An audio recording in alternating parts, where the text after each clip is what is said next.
We start with our interview segment and talk about what many perceive as the coarsening of our political discourse in the media and in civil society. And joining me for that discussion is Beth Miller-Vanami, Associate Professor of Political Science at UMKC. Professor, thanks for joining us on Ruckus. Appreciate you coming in.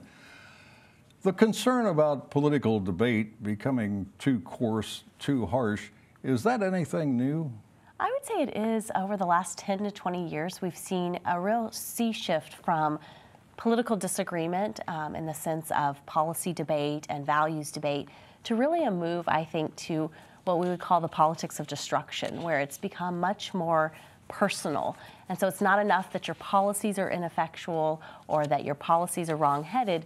It becomes personal. It becomes about you as a person, and that's a very different world we live in than I think we would have seen 10, 20 years ago. Wasn't there some pretty harsh political debate between and among the founders of this country? Oh, absolutely. And, you know, it's just a different world that we live in. So we didn't, you know, the regular public at the time would have never seen sort of the really harsh debates that went on. But yes, there were accusations of, you know, being murderers, being, you know, too British at the time. So yeah, that's nothing super new. And there were partisan newspapers. Absolutely. Like there are now. Oh yeah, we sort of had a time period where there wasn't. But yes, the partisan papers were very full of, you know, vitriolic debate.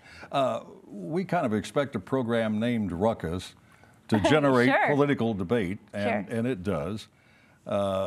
A comment, however, on a recent show from one of our panelists caused a number of people to complain, to be offended. They wrote the station and called the station. And that's not surprising. That's not totally unusual. But this time, a number of the people who were concerned said, don't let that person back on the program ever again. From your perspective, is that a step too far? Well, I think, you know, part of what we talk about is sort of this notion of freedom of speech, and whether that's, you know, the legal constitutional definition or more of a cultural norm. And I think both are important. We sort of want to have freedom of speech that is freedom from government interference, but we've really come as a society to embrace the notion that freedom of speech means more than that. It means the freedom to voice and have unpopular opinions. And I do think it's really important that those unpopular opinions are voiced, because that's how we move forward. That's how we have debates about what is reasonable, what is not, what is, you know, legitimate for political discussion, what is legitimate policy making.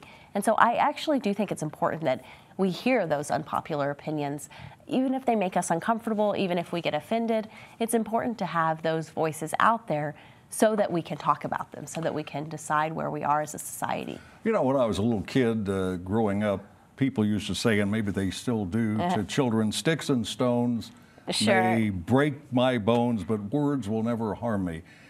Has that changed? I mean, excuse me, it certainly was something that I was told as a kid, but I think it's changed a little bit, and only to the extent that I think people are more cognizant today of the repercussions of their words. And, you know, there's a lot of research that words are actually quite powerful. That maxim that we heard as kids is really wrong-headed, because it is in fact true that words do matter, and words can have incredibly powerful effects psychologically. I think if you asked a lot of people, they would say Donald Trump is responsible for all this. Is that a fair criticism? I think he bears some responsibility, but I think the notion of incivility in politics had its sort of groundwork earlier than Donald Trump. He's just sort of, I think, heightened it, but it certainly was there before. And it's, you know, there are lots of factors that have contributed to that, but it certainly began before he became president. Let me get in one final question before we run out of time, and I wish we had more time. What about social media? What role does it play? It must be a major role. I think it plays an incredibly important role in sort of the incivility in politics, because when we're face-to-face, there's a level of discomfort that emerges when we start to disagree, especially when it becomes personal. That level of discomfort doesn't exist on social media, and so people feel much freer to disagree, and to disagree in a very personal sense. That one more final question. Sure. Have I been polite? Yeah, of course. Okay, thanks very much. Pleasure to meet you. Problem. Thanks for coming in. You'll have to come back sometime. Absolutely. We'll talk more. That is Professor Beth Miller-Vanami from UMKC. Now let's meet the panel and start a ruckus.